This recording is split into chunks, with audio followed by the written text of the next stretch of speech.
Kate Foster, and the titles of my pieces are Litifia Triangularis and How to Achieve Serenity in 20 Minutes. Both of those are poems. And then I have a photograph, Rebel Without a Flock. And can you talk about some of the sources of inspiration you use for your writing and your photography? Oh, let's see. Inspiration for my writing comes from just about anywhere. Usually my life experiences, and a lot of it my kids. And then the photograph that I have in Clamor this year actually came about because I was trying to photograph him, and he was not being exactly cooperative, and the duck and the bird were being much more cooperative, so I was able to get a photograph of them instead.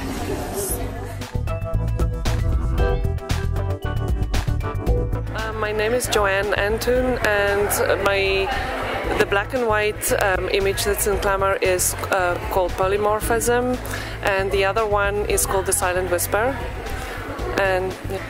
And what do you use for inspiration for your photography and your work? Are you looking at other photographers or drawing from artists or authors?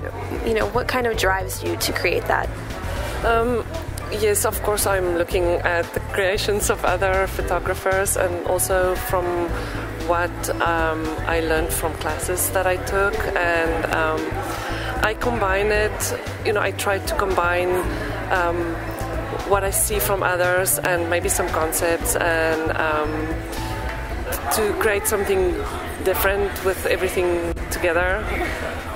It depends how the moment goes, and sometimes something unexpected happens and the direction changes, and then I adapt it to that. Looking at one of your pieces, I was very much reminded of the classic female figure, especially Olympia by Manet. Was that intentional at all? No, not at all. Actually, with that piece, the way I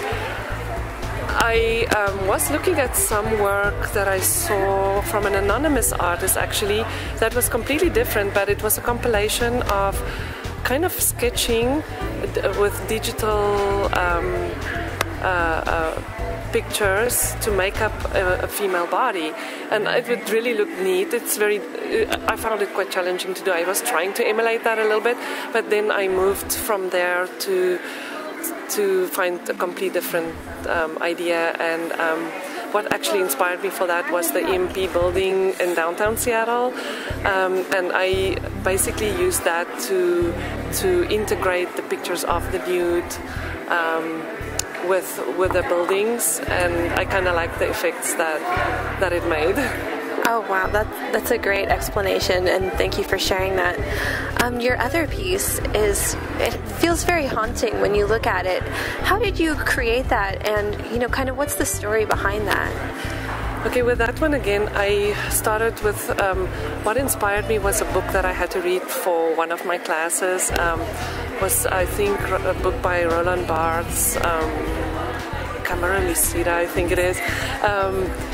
About where the author was reminiscing about a photograph of his mother, and he couldn't find the right photograph to represent her personality, and that kind of got me to explore a woman that is haunted by herself, but in a younger form, and she would be repeatedly being confronted by this image of herself, and it would obviously completely freak her out.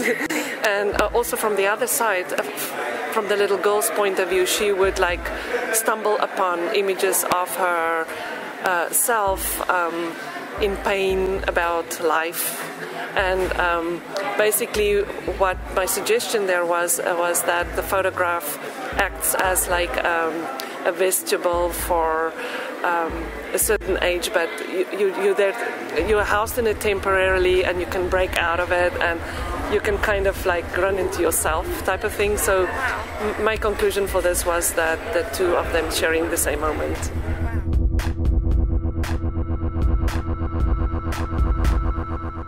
My name is Olivia Yin, and the title of my piece is Grunge Machine Soldier Deconstructed.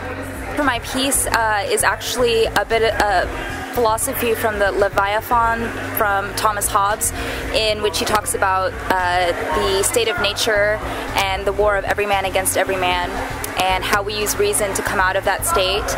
And I thought that a good way to have a visual representation of this was to use